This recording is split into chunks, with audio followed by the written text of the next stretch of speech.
Hey everybody, it's Michael from Wahoo Comics here with another haul and speculation video, and today I have a personal redemption story to share with you, and it comes from these two books, Amazing Spider-Man 293 and Amazing Spider-Man 294. So when I was a kid, some of the first comics I ever got came from my parents when they gave me a lot of Marvel comics one Christmas that they had bought out of the J.C.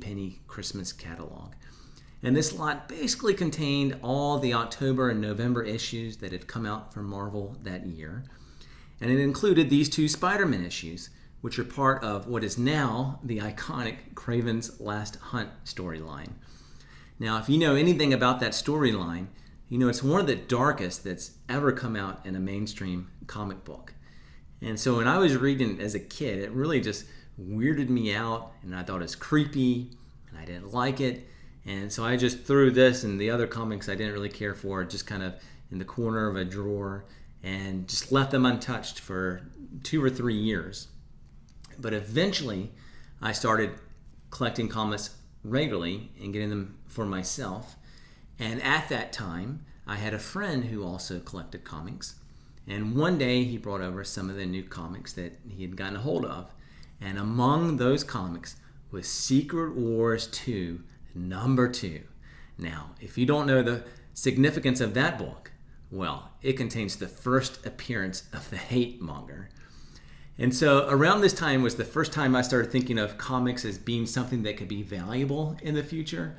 And I didn't really know a lot, but one thing I knew was that first appearances of characters are worth a lot one day.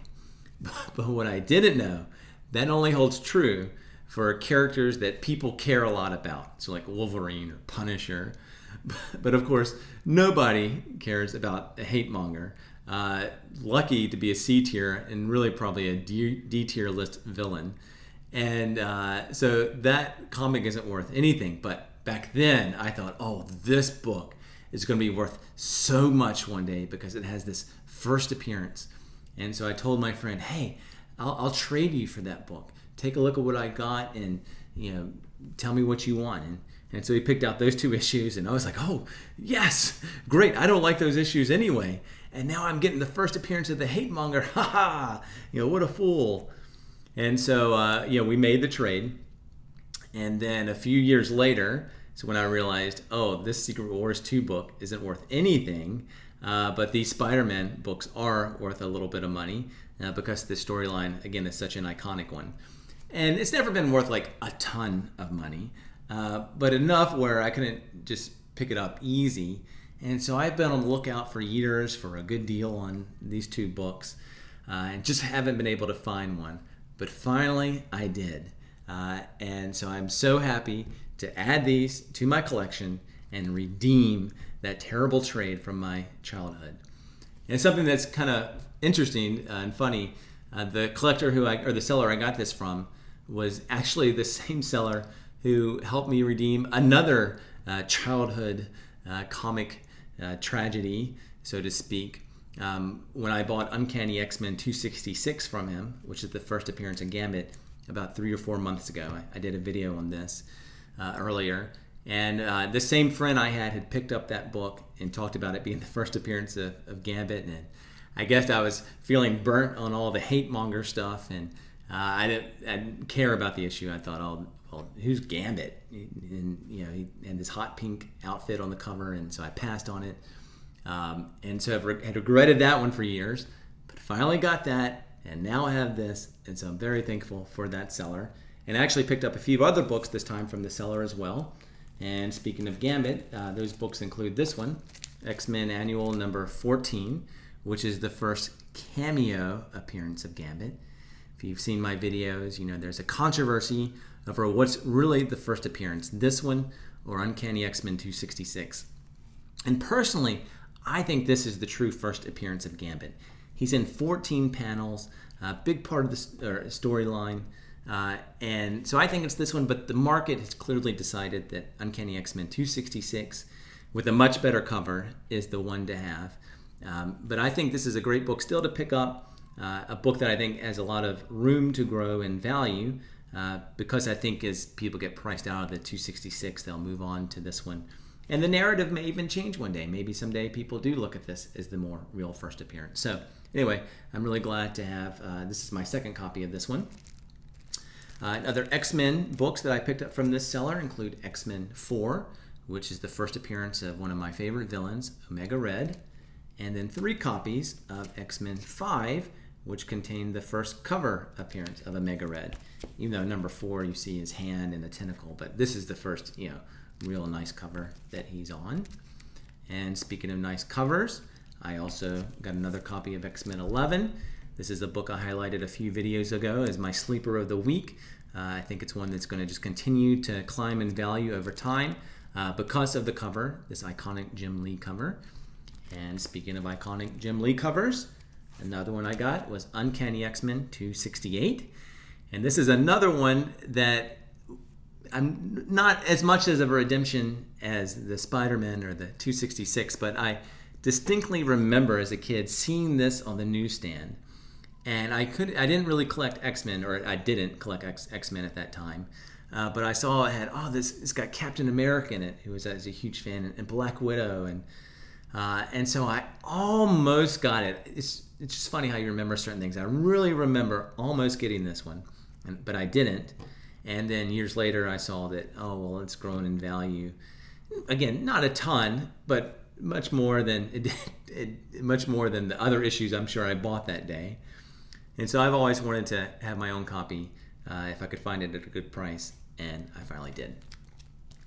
There's some other minor X-Men keys that contain first appearances of mutants that I think are good to speculate on as investments, just because they're pretty affordable, and if these characters ever pop up in the MCU, then these books will really go through the roof in value. You have New X-Men 118, the first appearance of the Stepford Cuckoos, New X-Men 133, which is the first appearance of Dust, and Astonishing X-Men number 4, which is the first appearance of Armor.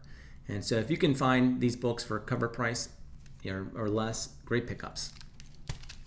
All right, in addition to the X-Men, a few other books that I picked up from this same seller. First of all were a couple of Sandman Keys. And I never grew up reading Sandman, and so I don't have a personal connection to these books like I did some of the others. But as you might know, Netflix is developing a Sandman series, and so I really think Sandman Keys are really great to be picking up now as an investment, which is what I did. So I have Sandman 22, which contains the first appearance. I think it's called Mazikeen, who's a character, and there's an actor that's already been cast for that show, and it's rumored that's the character that he'll be playing. And also contains the first appearance of Daniel Hall, the son of Hector Hall, who later becomes Dream, and so has a huge role in the Sandman universe. And then I also got Sandman 25, which contains the first appearance of the Dead Boy Detectives.